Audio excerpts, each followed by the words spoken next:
You ask Tiger to calculate. This deals with linear inequalities with one unknown. The final result is y greater than -3. Let's solve it step by step. Group all constants on the right side of the inequality. Subtract 5 from both sides.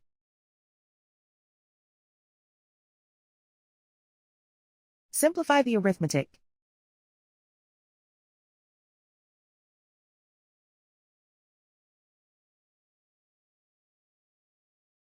Isolate the y.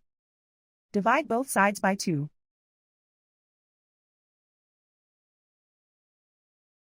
Simplify the fraction.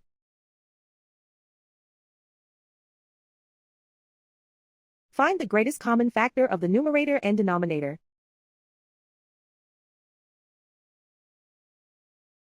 Factor out and cancel the greatest common factor.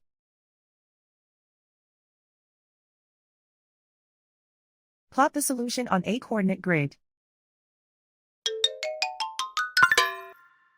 And so the final result is y greater than -3.